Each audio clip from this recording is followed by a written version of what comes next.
Hello ladies and gentlemen, and welcome back to Fallen London. Today we're going to be having a look at July's exceptional story, The Laws of the Game. But as always, at the start of a new exceptional story, I encourage you to play these yourself. Spoilers ahead, support Failbetter, become an exceptional friend. Not only do you get access to these stories, you get access to more cards in your deck, more actions, and various other little benefits here and there. Now, as someone who isn't interested in football, I would be lying if I said I was excited, but I'm hoping that it's funny. The one with the football. You're on a mid-morning jaunt around Spite, half lost in your own thoughts, when an object comes flying out of the sky. A ball made of thick leather barely misses your head. Instead, it bounces off a wall and comes to a stop in front of your feet. Sorry. The shouts come from an apologetic-looking individual wearing a suit with each cuff and edge rolled, turning it into an impromptu sport kit. A bowler hat completes the ensemble. Would you mind kicking it back? Okay, we have a few options here. We can kick it back. It would be rude not to. We can kick it back with panache. There can be beauty in the flight of a ball. We can kick it with some force, put some power into it, or we can walk on by. A ball moving towards you at speed? You think not.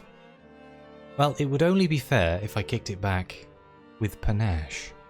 You flick the ball up with the side of your foot, doing a half-dozen keep-ups before sending it high into the air. As it falls back down, you catch it on your chest, let it roll onto your knee, then pass the ball back with a volley. Amazing! The stranger cries as they collect the pass. Well, I assume that you've played the beautiful game before. They beckon you over. I have a proposition, if you've got a moment to hear me out. Oh no. You've been enmeshed in a game of 5th City football. I'm putting together a team, not just to play the game, but to carry out important work for the benefit of the city.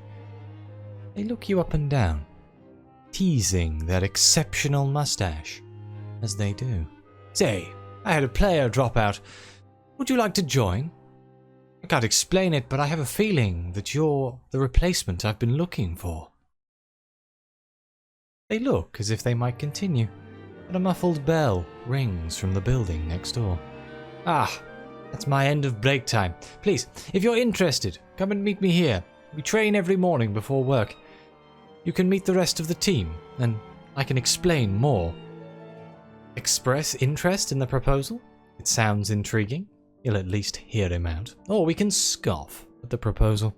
Meeting at a muddy training pitch, early in the morning? No, thank you. Yeah, no, that's my more realistic response to this situation, so I'm going to do it. Their eyes dip down from your face to the football they're rolling around in their hands. A frown stirs on their face. Are you sure? I'm going to badger you if it's not your thing. They pause, taking a moment to shape uncomfortable notions into words. I'm not a spiritual person. It's not that I don't believe. Hard not to nowadays. I just don't trust all that. But anyway, I get a sense that something has drawn us together today. They fold in on themselves ever so slightly, vulnerable before a stranger. It's not just about football. There's more to all of this than that. This thing that I'm working on, it'll shape all sport, maybe even the city itself. I'll say goodbye, but if you get the itch, do come train with us. The invitation is open. Damn it, he's made me feel guilty now. I guess we'll go meet the team. The stranger's training field is barely worthy of the name. Found behind Chancel House, a ministry office built in a classical style, the fields are an expanse of torn-up mud and puddles of indiscernible depth. Somebody has had a go at drawing pitch boundaries in chalk, Finding their task impossible, they've instead settled for marking them with lines of pebbles.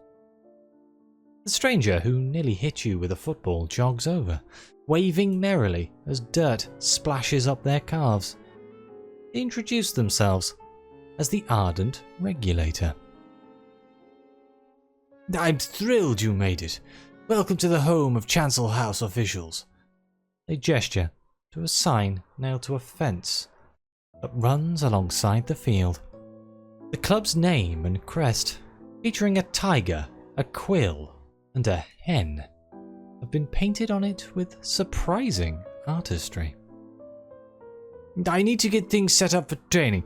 Why don't you familiarize yourself with your teammates? They're excited you have joined the team." They wave, and a half-dozen sweaty people wave back with varying levels of enthusiasm.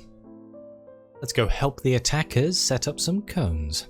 An ancient striker and a fresh-faced scamp are getting ready for a drill. The fresh-faced scamp greets you with a wide grin. "I hear you're joining the team. Pleasure to meet you." He points to the ancient striker, who is meticulously placing cones. "That's my aunt. Not one for words, but there ain't nobody who can score goals better than her." The woman nods at you. "Just get the ball up to us. We'll do the rest." "She's the Flit Sunday Conference top scorer, 88 to 89, says the scamp. He flicks up one of the wooden cones with his foot as if it were a ball. "Watch." The scamp volleys the cone towards his aunt, high in the air. Despite the cross being a little wayward, she accelerates to reach it before heading it into the bottom corner of the goal. The scamp claps. The ancient striker turns to you, wiping blood from a small cut on her forehead. "Your turn. I'll let you use a ball, though. I guess we'll lift weights with the defenders. A pair of bruisers, muscles glistening." You find a couple of your teammates sat on a long bench at the edge of the training pitches. They introduce themselves as the team's defenders and invite you to join their fitness regime. As the three of you lift weights, the pair of defenders fall into an argument. "It's about muscle, not brains," says the first. The enthusiastic bruiser is a woman who'd look more at home picking fights in pubs of Woolstack docks than on a football pitch. "Don't listen to her," replies the other. The cautious sweeper wears a pair of round glasses, hand-customized to clip at the back like goggles. They've got more scholarly hair, though with muscles to match the bruisers. Football is a game of thought and anticipation. It's a game of tactics. As you train, their argument continues, following what you imagine are well-trod lines. Let's practice some shots against the somber goalkeeper. Currently, he's bouncing the ball against the wall and attempting to catch it. Looks an awful lot like the guy who owned the club in the last exceptional story. Unlike the rest of the team, the somber goalkeeper is dressed in long-sleeved, starched whites. The uniform? Well, I must admit I'm more of a cricketer by trade, he says, tossing the ball towards you. I'm the bell ringer of Chancel House. The regulator asked if I could help out. You practice your shooting against him. After you send the 8th or 9th ball in a row past him, he pipes up. You'd think a bigger ball would make it easier to catch, but I find something devilish in its slower movement. I don't like having that much time to think. I'm sure I'll get used to it eventually. Well, and finally, let's speak to the Ardent Regulator. Find out more about what you're training for. Wondering where you fit into all of this? After a morning of practice and team bonding, the Ardent Regulator calls you over for a chat. I'd like you to play midfield with me. You'll help to attack, defend, and deal with whatever unknowns these games throw at us. The Regulator presents a notepad, retrieved from the waistband of their shorts. There's another reason I asked you to help too. I've been given the not-so-easy task of creating the unified rules for football. We've organised a small tournament later today. I'd like your help to observe the games. I sense you're the perceptive sort. I'd love to collect your thoughts. As an outsider to all of this. I am definitely an outsider to all of this. What could possibly go wrong? For as long as it has existed, football has been a rather anarchic game. In many ways, that has always been the beauty of it. Each team has their own set of rules. When you play at another team's grounds, you experience an entirely new kind of football. The regulator flicks their notepad open. Inside are sketches of pitches and formations, alongside notes written in dense handwriting. I've been studying different variants from across the city, and I've found 3 teams that play games of football entirely unlike any others. They hand the notebook over. I've invited these teams here for a tournament, as well as competing for victory. I would like your aid in assembling each team's unique rules. By picking the best parts from each, we can create a new, unified game of football. So why does each team have their own set of rules? Wouldn't it be easier to stick to a single set of rules? Those are my thoughts exactly. Looks like we're on the same page. Seem to have sparked the regulator's enthusiasm. Football has always been this way. There were plans to codify it once, but they were abandoned when London fell. In the aftermath, the rules splintered even further as each team adapted to match the city they found themselves in. They point to a page in the notepad filled with sketches of rooftops. I drew those when I watched a game in the Flit. There, it's played across the tops of buildings. The goals are a mile apart, and it's all about finding the best routes to get the ball from one end to another. They get you to turn the page. Let's see, that's Wolfstack League, played on the decks of 2 swaying ships, piloted by each team's captains. Getting the ball into any net is a goal. There's no designated place for spectators, so being a fan can be as dangerous as playing. Good fun, really. Good God. Let's ask about his involvement. They seem to be dressed for an office job. What a game of football. I was seconded from my post at the ministry, the regulator says. I've always loved the game. My dad used to take me to the Flit games as a kid. I ended up playing for a few years during my studies. They stumble slightly, dredging up a memory. A note, somewhere between sadness and anger, appears in their voice.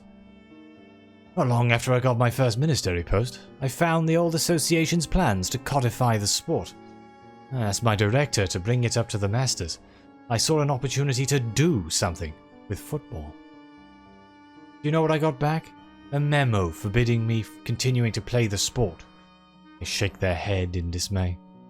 The masters said the game had caused general unrest and still threatened to.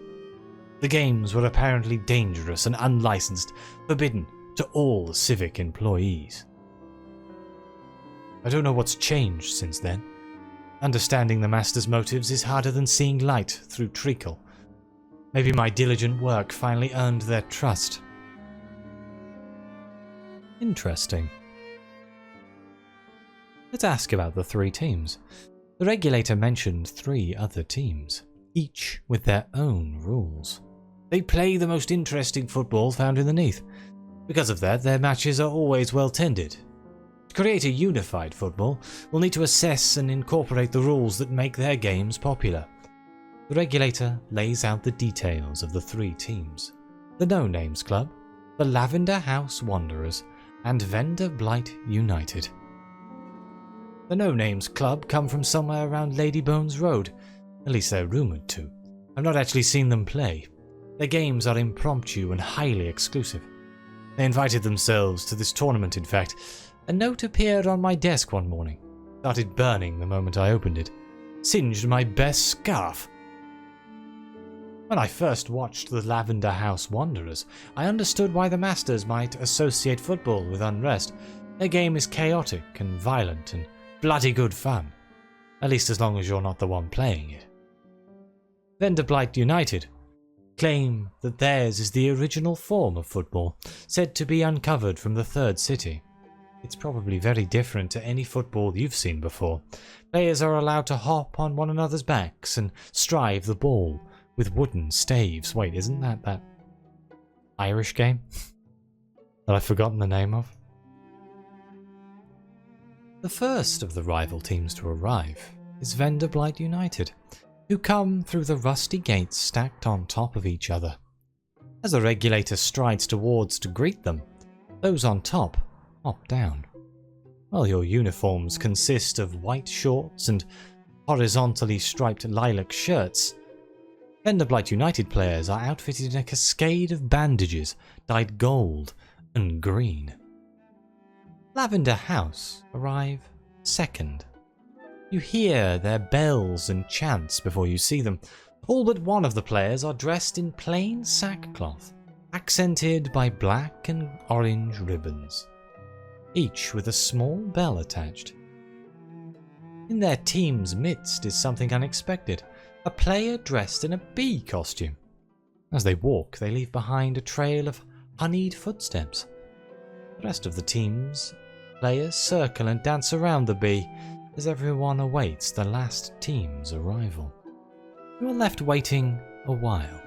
It's not until 27 minutes after the hour, with the regulator discussing a 3-team tournament with the other captains, that scents of rosewater and sulphur drift into the air. Sensing someone behind you, you turn to see the No Names Club. Each player wears an elaborate mask of different design. Their kit, though all the same red satin fabric, is cut to a variety of shapes. Sashed sleeves, a tight leotard, a flowing gown. After the teams greet each other and ground rules are laid, the regulator turns to you. I thought since this is your first game, you should pick who we play first.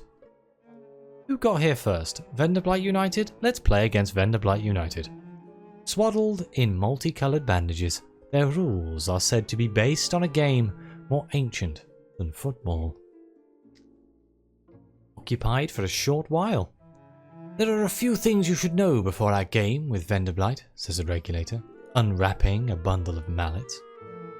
First, 3 players are riders and get to carry a mallet, which you can use as well as your feet to strike the ball. The rest of the team, other than the goalkeeper, are mounts and carry the riders. Anyone have a preference? Somehow, you're talked into carrying the regulator, in order to give them a better vantage point from which to study the game. The bruiser carries the sweeper after a round of rock, paper, scissors. The scamp clambers onto the striker's back without a word between them. Look how tall I am, cries the scamp. His next line stops in his throat as he sees the opposing team. The Venderbight players were already imposing, but now stacked atop one another, they appear ludicrously tall. As the game kicks off, you realise that they don't just have size on their side. They're quick, skillful, and carry each other with confident grace. Not things that can be said for your own team. The first 10 minutes are a disaster, as Vender Blight use this advantage to surge 2 goals ahead. Chancel House officials, 0-2 to Vender Blight United. It's another 10 minutes of desperate defending before you manage to break out of your own half. The ball bobbles free to you and the regulator. The teetering duo of the striker and scamp is breaking in the box before you. So we can dribble the ball up the pitch, control the ball with my feet, or we can whack it with a mallet. Position yourself so the regulator can hit the ball. Let's give the regulator a go. You reach the ball as a pair of mounted Vender Blight players rush towards you. As you lean to the left to give the regulator space to swing the mallet from atop your back, the opposing duo instinctively spread themselves wide to block the pass. Luckily for you, the regulator reads it, instead hitting the ball gently.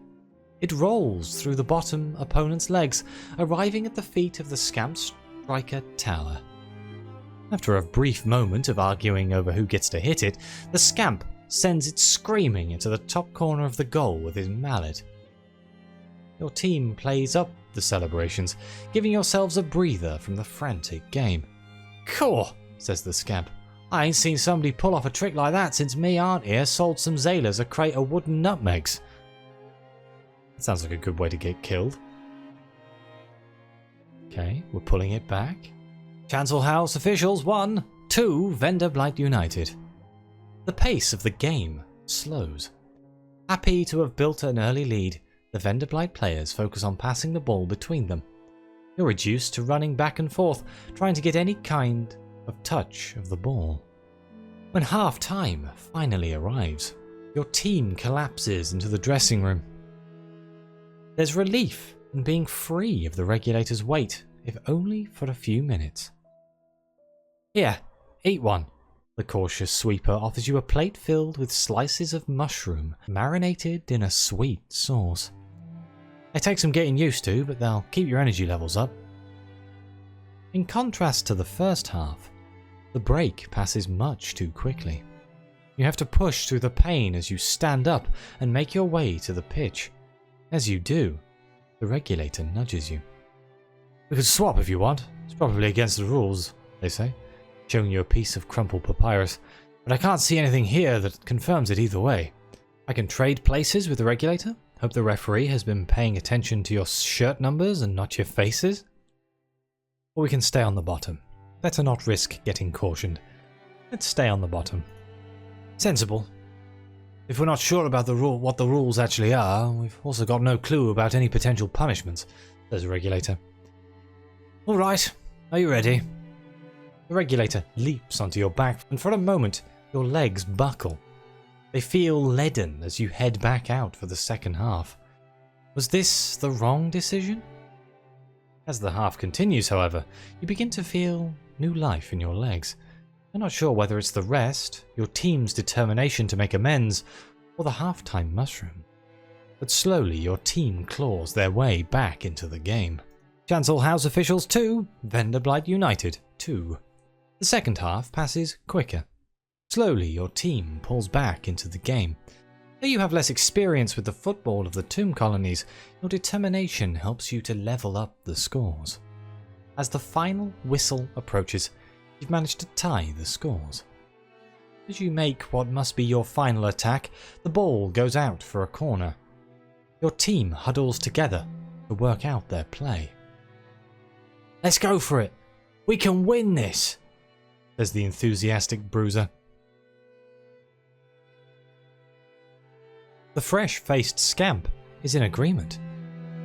"A draw is just a different word for losing." The cautious sweeper shakes their head.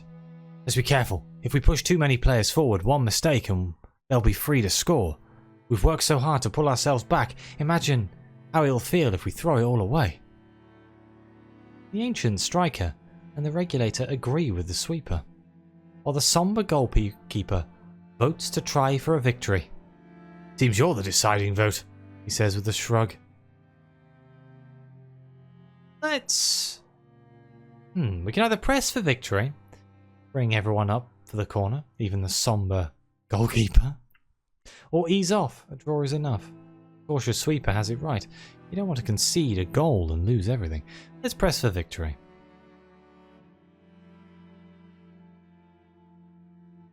The two teams line up, waiting for you to deliver the corner into the box. Your combined weight makes your run-up slow. The mud is slippery. The resulting cross is a mess. The chaos only continues.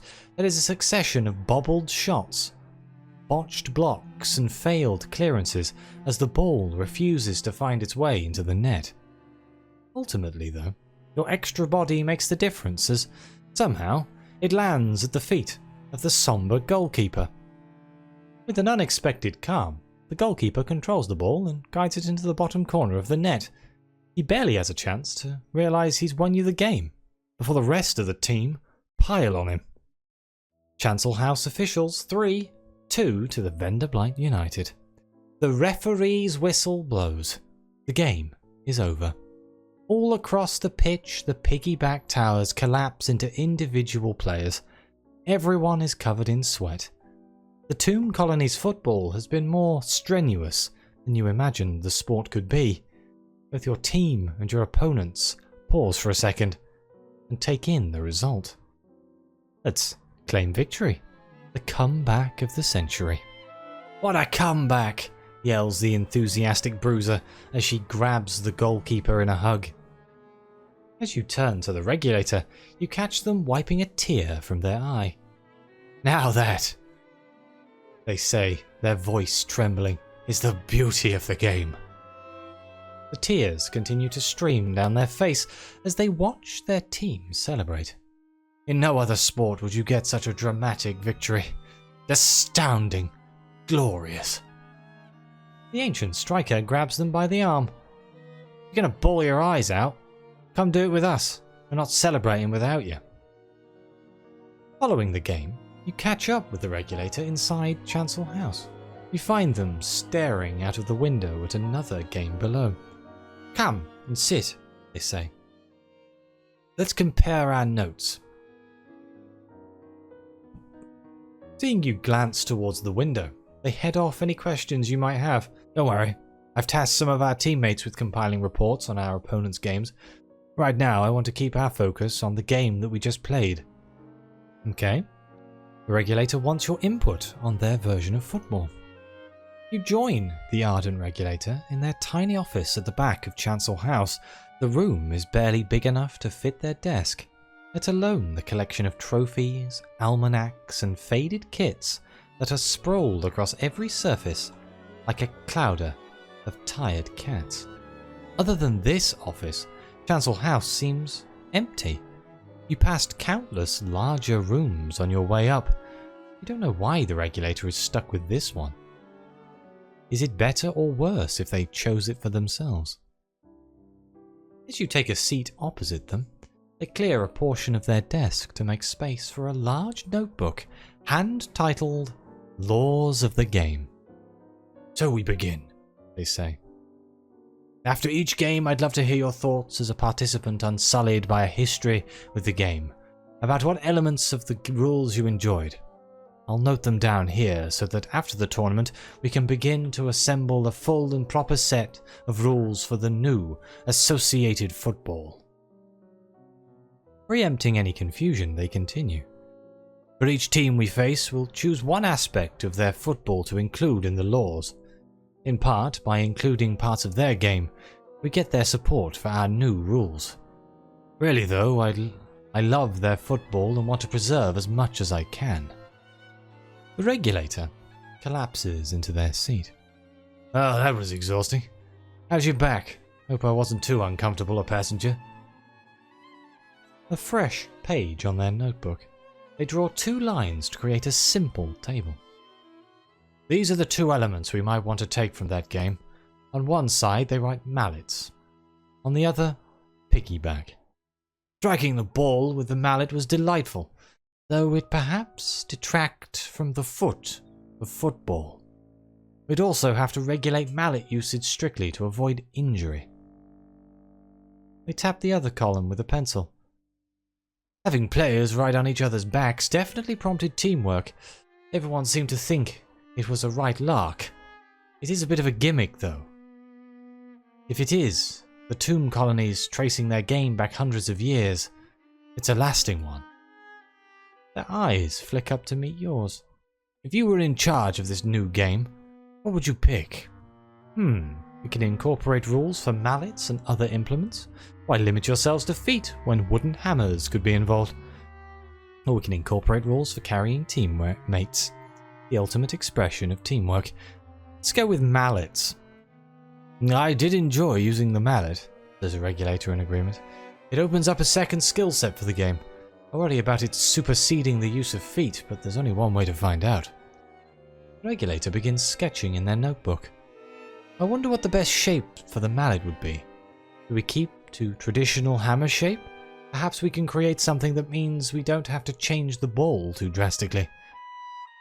The regulator quizzes you for a little while on how to best incorporate mallets into the game. Their shape, the number of players who would have them, in which kind of situations you could use them. Gradually, your conversation slips from the game that you've just played to the regulator and their aims. You find a chance to ask more about them and the work they are doing. Ask about the regulator's love of the game. You've never met someone with so much enthusiasm for football before. The regulator looks thoughtful for a moment, then rummages through the junk that fills their office. They pull a picture frame from beneath a stack of books. "That," they say, brushing away its broken glass. They place it atop their notebook, so that you can see. Framed is a daguerreotype of a group of soldiers, uniforms stripped down into a sports kit. One in the middle is holding a football. "That's my dad. I suppose my love for the game comes from him. He taught me by the army rules, though after.